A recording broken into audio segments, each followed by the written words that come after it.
Hey, good morning. This is Mayor Walensky with Driving Markets, driving while talking about markets. Anything said in this piece is an opinion only. It's not investment advice, not financial advice, purely there to broaden your knowledge and give you a little bit of flavor as to what's happening globally in financial markets. So yesterday, the main news was that Brainard she's a Fed governor, a member of the FOMC, came out and stated clearly that rates will stay high medium to long term, and that put a big dampener on financial markets. Now, she is a bit of a hawk, Lael Brainard, and she's obviously a very senior member of the board of the Fed, of the FOMC in the US, the central bank.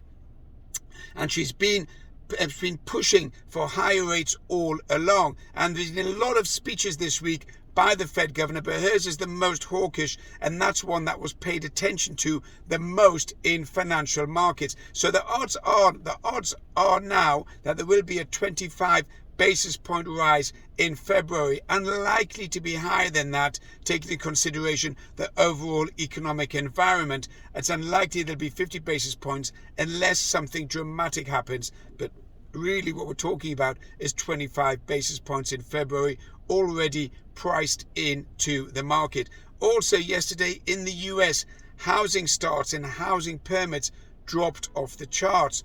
Came in much lower than expected, and that sent all of the Home Depots and obviously all of the building sector sent it down south. If building permits and if housing starts are being reduced or not being fulfilled or being authorized, is an indication as to where the real estate market is going. And often I'm asked, where is the real estate market going?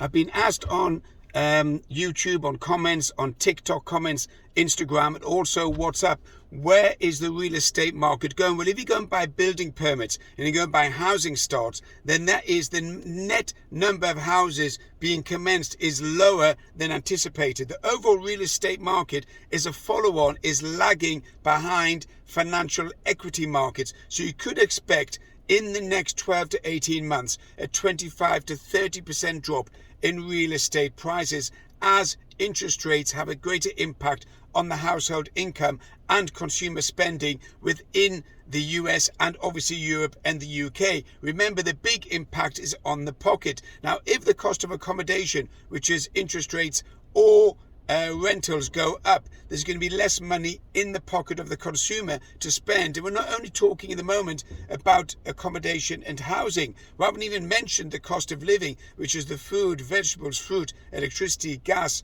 water, council tax. All those are constantly going up.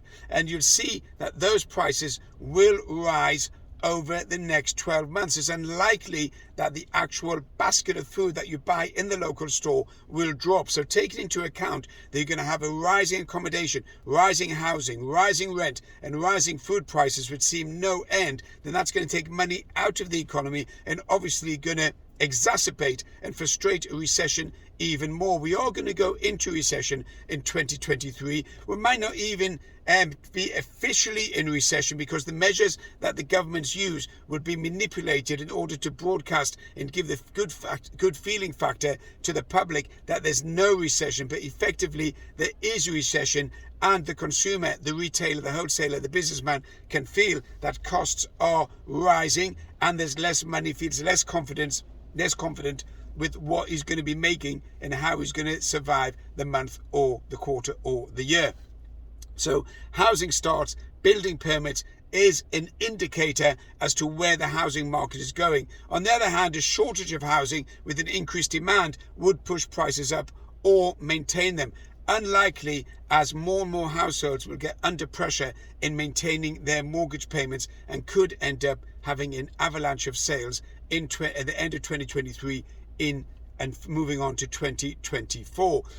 Looking at the other markets, Netflix had fantastic results, came out with soaring numbers, and their shares shot up dramatically. So the correction that Netflix took in 2022 looks like it's been amended and looks like that the graph is pointing to an upward trend line as far as Netflix is concerned.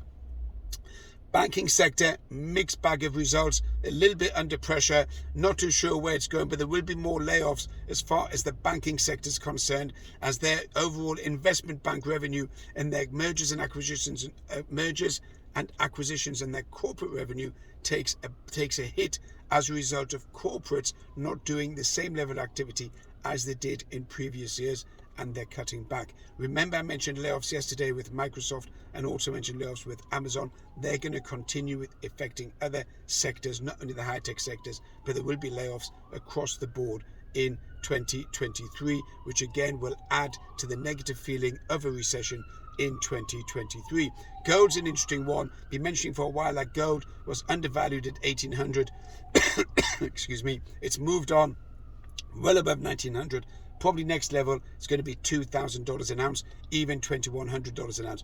Crypto's interesting yesterday. As the markets came off, cryptos went up. Bitcoin went up to above 21,000. Remember, I put in the short-term target there of 25,000.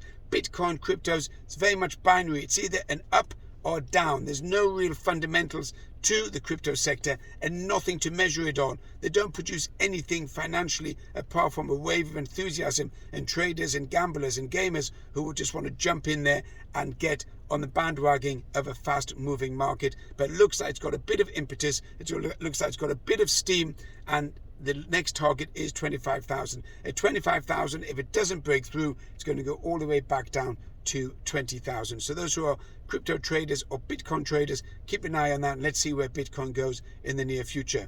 As far as the dollar's concerned, there's no real emphasis at the moment on rising rates in the US, so the dollar is slightly weaker against the pound, the euro and the yen. Again, remember I was saying the pound, which is cable, pound dollar, is looking to go to around about the 125. It's nearly there, 125, 127, which I've been calling pound dollar. The pound looks like it's on an upward trend. Inflation is solid in the UK at 10.5%, and Andrew Bailey, the head of the Bank of England, and the MPC will have to take some action or further action in order to calm down inflation as far as the UK is concerned.